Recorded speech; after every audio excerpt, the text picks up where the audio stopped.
Hello friends, ये आपकी car की बैटरी और ये गाड़ी Hyundai क्रेटा। इस बैटरी के अंदर प्रॉब्लम है। आज की वीडियो होगी इस बैटरी को रीस्टोर करने के ऊपर। कैसे इस बैटरी को मैंने टेस्ट किया कि बैटरी के अंदर प्रॉब्लम है, इसके ऊपर ऑलरेडी मैंने एक वीडियो बनाई थी। वीडियो का लिंक डिस्क्रिप्शन में आपको मिल जाएगा। वीडियो एंड होने के बाद वहां जाके देख सकते हो, क्योंकि रीस्टोर इस बैटरी को मैंने लास्ट टाइम भी किया था, लगभग आज से 8-9 महीना पहले। बैटरी में सेम प्रॉब्लम थी। प्रॉब्लम क्या है मैं वो बताता हूँ आपको। देखिए, ये जो बैटरी है ये 6 सेल्स से मिला के बनी है। 6 छोटे छोटे सेल्स को एक साथ मिलाया गया, तब जाके ये बन गई एक 12 वोल्ट की बैटरी। लगभग 2 पॉइंट समथिंग वोल्ट का एक सेल होता है। अब हर एक सेल के अंदर सल्फ्यूरिक एसिड भरा हुआ होता है। सल्फ्यूरिक एसिड के अंदर हमको चेक करनी होती है ग्रेविटी, कितनी ग्रेविटी है इस एसिड की, उससे हम अंदाजा लगाते हैं कि बैटरी कितनी चार्ज है। और इसी के साथ ईसीएम भी ऐसे ही अंदाजा लगाता है, इस ग्रेविटी से नहीं, इसकी वोल्टेज से। जब ग्रेविटी हाई होती जाएगी वैसे ही वोल्टेज बढ़ती जाएगी। मतलब ईसीएम को पता चलेगा कि अब बैटरी फुल चार्ज हो गई है, तो उस टाइम ईसीएम इसका चार्जिंग सप्लाई बंद कर देगा, क्योंकि बैटरी कहीं ओवर चार्ज ना हो जाए इसलिए। अब होता क्या है कि कुछ सेल में ग्रेविटी पूरी है, ज्यादा है, और कुछ सेल में कम है, तो उस कंडीशन में होगा ये कि ईसीएम को सिग्नल मिलेगा वोल्टेज का कि हाँ जी वोल्टेज पूरी हो गई, आप कट कर दीजिए, बैटरी फुल चार्ज हो गई है। लेकिन एक्चुअल में बैटरी फुल चार्ज नहीं हुई होती। और जब हर एक सेल की ग्रेविटी बिल्कुल बराबर होगी तो हर एक सेल बिल्कुल प्रॉपर तरीके से चार्ज हो पाता है। लेकिन यहाँ पे क्या है, ग्रेविटी में फर्क है सेल के। अब सेल में ग्रेविटी में फर्क है, तो ये कंडीशन में बैटरी खराब हो जाती है, बैटरी को करना होता है रिप्लेस। लेकिन मैं इसको कर रहा हूँ रीस्टोर। रीस्टोर करने का एक ऐसा तरीका, ऐसा नहीं कि आप रीस्टोर करके फिर उतनी ही लाइफ बैटरी की चला पाओगे, ऐसा कुछ नहीं है। कुछ केसेस में ऐसा होता है कि आपकी बैटरी कुछ दिन और एक्सटेंड कर जाती है, कुछ दिन और बढ़ जाती है। तो अब बैटरी में प्रॉब्लम क्या है मैं ये दिखाता हूं आपको चेक करके। ये देखिए हाइड्रोमीटर से हम टेस्ट करते हैं इसकी ग्रेविटी। एसिड को इसके अंदर भरेंगे और फिर देखेंगे कितनी ग्रेविटी है। मैंने एसिड लिया इसके अंदर, लगभग 1200 से थोड़ी सी ऊपर 1250 के आसपास इसकी ग्रेविटी आ रही है। और इस वाले सेल में अगर देखूं तो इसकी ग्रेविटी बिल्कुल 1300 गई है। बाकी इन सारे सेल्स की मैंने टेस्ट कर ली है, 1300 से ऊपर ही जा रही है। 1 2 3 4 5, ये 5 सेल्स के अंदर क्या है, ग्रेविटी ज्यादा है, और इस वाले सेल के अंदर ग्रेविटी कम है। अब सिंपल रिस्टोर करना कैसे है मैं आपको बता देता हूं। हमको इन सबकी ग्रेविटी आपस में मैच करानी है। ग्रेविटी मैच कैसे कराएंगे, जो एसिड ज्यादा हार्ड हो गया है, क्योंकि कि 1300 से ऊपर लगभग ग्रेविटी दिखा रही है, इसका मतलब ओवरचार्ज, ये ओवरचार्ज वाले सेल हैं और ये लो चार्ज वाला सेल है। तो इन सब की ग्रेविटी को आपस में मैच कराना है। मैच कराने के लिए पहले मैं क्या करूंगा, ओवरचार्ज जो सेल है इन सब के अंदर से मैं ये सल्फ्यूरिक एसिड निकाल लूंगा। और एसिड निकालते समय स्पेशल ध्यान देना है आपको, एसिड कहीं गिरना नहीं चाहिए। ये, और मैंने ये ऐसा मग लिया है और मग में मैं निकालूंगा। वोल्ट मीटर मैंने कनेक्ट किया हुआ है, लगभग 13 वोल्ट के आसपास पूरे दिखा रहे थे इसमें।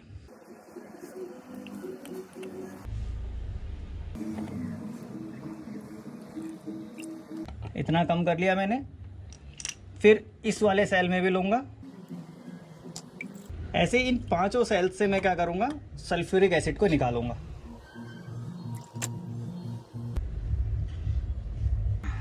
तो अभी लगभग इन 5 सेल्स में से मैंने इतना सल्फ्यूरिक एसिड निकाल दिया। और अब इसकी ग्रेविटी अगर मैं देख के आपको बताऊं तो ये कितनी ग्रेविटी का बना होगा,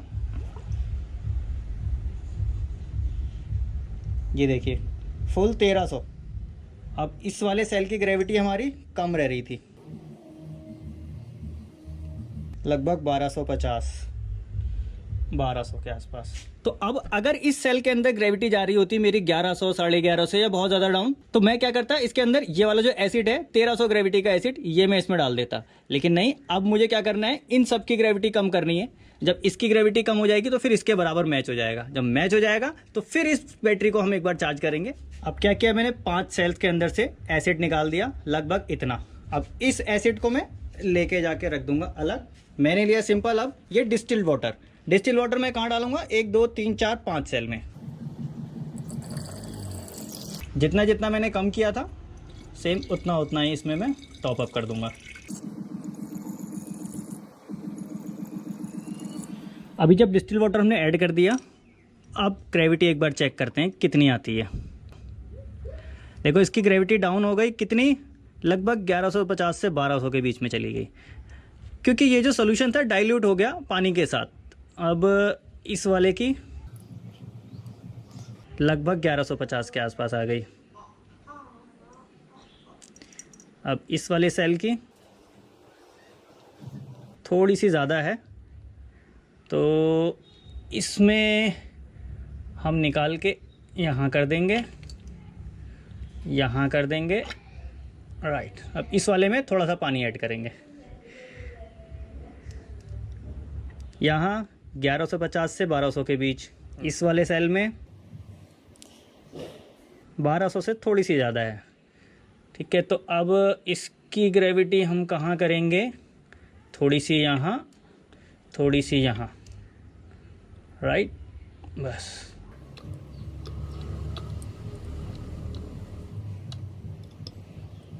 अब देखें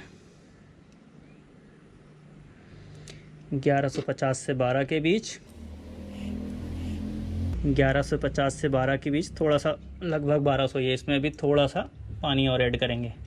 अब इस वाले सेल को हमने अभी कुछ नहीं किया, ये 1200 से ऊपर है। अब क्या करूँगा, मैं इसका भी एसिड निकाल लूँगा, क्योंकि मुझे उसके बराबर करना है इसको 1150 के।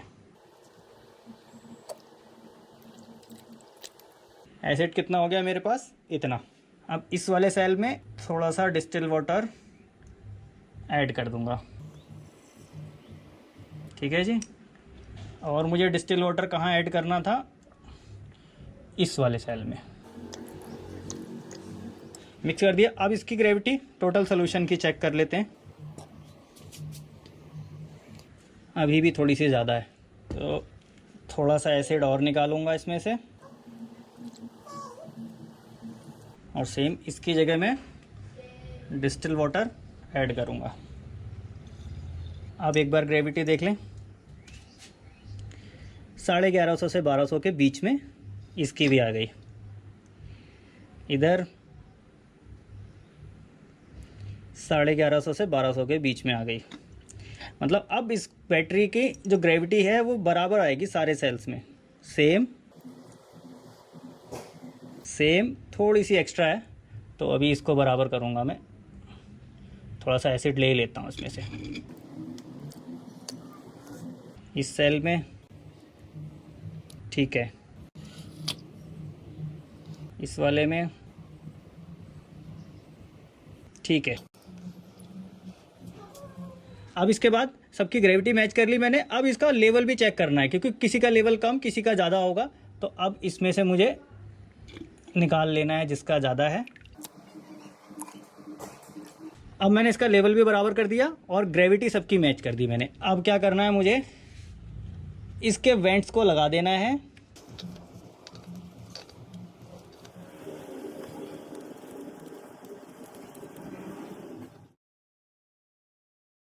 अब मुझे करना होगा बैटरी को यहाँ से डिस्कनेक्ट, और बैटरी को लगाना होगा बड़े चार्जर पे चार्ज पे। अगर हम सोचे कि इसी गाड़ी से इसको चार्ज कर लें या बैटरी को, तो वो कंडीशन इस बैटरी की आएगी नहीं। इसको मुझे चार्ज करना होगा, या तो मैं सोलर सिस्टम पे इसको चार्ज करूंगा, या तो बड़े सिस्टम के अंदर इसको चार्ज करूंगा। तो पहले इस बैटरी को करता हूँ डिस्कनेक्ट, और फिर इसको लगाता हूँ लगभग ओवरनाइट चार्ज पे। ये आ गई अपनी बैटरी। अब इस बैटरी को मैं चार्ज करने के लिए लगाऊंगा सोलर पे। ये लगा दिया मैंने इसको यहाँ, और ये ऊपर से कनेक्शन आ रहे हैं मेरे सोलर के। सोलर पैनल से इसको चार्ज करूंगा खूब अच्छे से, पॉजिटिव पे पॉजिटिव और नेगेटिव पे नेगेटिव कनेक्ट करने का इंतजाम बनाता हूं। तो अभी बैटरी हमारी ये चार्ज हो चुकी है फुल, रीस्टोर भी हो गई है। अभी दिखाता हूं मैं आपको, ये देख रहे हो, मतलब हर एक सेल बॉयल कर रहा है और अभी चार्जिंग चली रही है। कनेक्शन लगे हुए हैं, ये लगे हैं सोलर के। ये है पहला सेल जिसके अंदर हमें पहले प्रॉब्लम दिख रही थी। ठीक है जी, 1200 1250 के आसपास आ चुका है।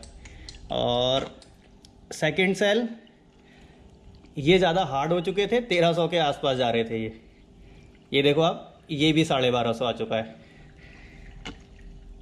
ये वाला सेल 1250,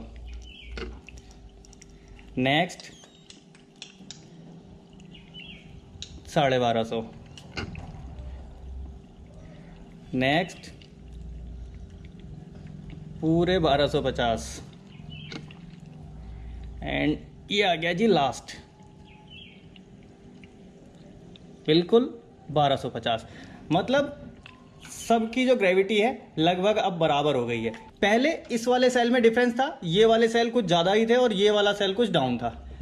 अभी इस वाले सेल की भी बराबर हो गई, इसकी भी बराबर, इसकी बराबर, थोड़ा सा बस हल्का सा स्लाइड सा फर्क रह गया है, लेकिन इतना फर्क मैटर नहीं करता मेरे ख्याल से। अब ये बैटरी अच्छा रिस्पॉन्स करेगी। और दूसरी चीज़, जब ये बीच बीच में चार्ज हो रही होती है डायरेक्ट सोलर से, तो मैं इसका बीच बीच में इसका कनेक्शन डिस्कनेक्ट भी करता हूँ जब देखता हूँ कि बैटरी का टेम्परेचर थोड़ा सा राइज हो रहा होता है तब, क्योंकि बीच बीच में बैटरी ये गर्म हो रही होती है। ठीक, तो अब मैं इसको कर दूंगा जी डिस्कनेक्ट, सारे वेंट लगाता हूँ और एक बार अब गाड़ी पे इसको फिट करता हूँ।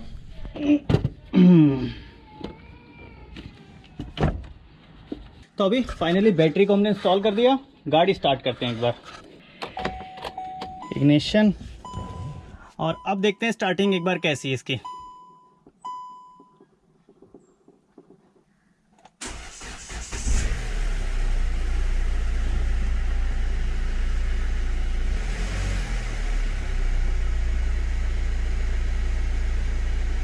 अभी देख रहे हो आप स्टार्टिंग मतलब बिल्कुल परफेक्ट हो रही है स्टार्टिंग, और इससे पहले जो स्टार्ट हो रही थी गाड़ी लोड लेके स्टार्ट हो रही थी। और कई बार ऐसा होता है, अभी तो हमने बैटरी का सोल्यूशन कर दिया, बैटरी को कर दिया ओके, लेकिन कई बार ऐसा होता है प्रॉब्लम दोनों चीजों में निकलती है, बैटरी और सेल्फ दोनों। अगर ऐसे केस में अगर आपको मिलता है कि इसके बाद भी प्रॉब्लम नहीं जाती, तो सेल्फ खोल के एक बार उसको आपको चेक करना चाहिए, सेल्फ की सर्विस करनी चाहिए। और दूसरी चीज, अभी जो मैंने बैटरी को रिस्टोर किया है, एक बार इससे पहले भी कर चुका हूँ सेम इसी बैटरी को और इसी गाड़ी में। कब किया था मैंने? जब ये गाड़ी डूबी थी, तो उस टाइम इसकी बैटरी भी खराब हो गई थी, तो बैटरी डेड हो गई थी। सर्विस सेंटर वालों ने बोला था बैटरी डेड हो गई है, लेकिन मैंने सेम इसी प्रोसेस से इसको रिस्टोर किया था, और रिस्टोर करने के बाद ये अभी लगभग कितने दिन चल गई? 8 महीना चली है बैटरी। तो उम्मीद करता हूँ कि 2-4-8 महीना और ये चल जाए, उसके बाद जरूरत पड़ेगी तो इसको रिप्लेस करेंगे। लेकिन हाँ, कई बार ऐसा भी होता है कि इस प्रोसेस से बैटरी रिस्टोर नहीं हो पाती, क्योंकि उस समय उसके सेल पूरी तरह डैमेज हो गए रहते हैं। अगर सेल पूरी तरह डैमेज हो गए तो किसी भी तरीके से आप उसको रिस्टोर नहीं कर पाएंगे। अननेसेसरी इस ख्याल में मत रहिए कि इस तरह से आप उसको भी रिस्टोर कर पाएंगे। जब एक तरह से पूरी खराब हो गई तो फिर वो खराब हो गई। ये कुछ ऐसे ट्रिक्स हैं, जब बैटरी आपकी सही है, किसी रीजन की वजह से वो खराब होने जा रही है, तो उस जगह पे हम उसकी लाइफ थोड़ी सी एक्सटेंड कर लेते हैं। जैसे पिछली बार 8 महीने एक्सटेंड की थी, और अभी कितने दिन चलती है वो आपको आने वाली वीडियो में मिल जाएगा। फिलहाल इस वीडियो में इतना ही था। वीडियो अगर अच्छी लगी हो तो लाइक कर दीजिएगा, और मन में अभी भी कुछ सवाल रह गया हो तो यहाँ नीचे कमेंट बॉक्स में लिख सकते हैं। मिलूंगा नेक्स्ट वीडियो में ऐसे ही किसी इंटरेस्टिंग टॉपिक के साथ। Thanks for watching.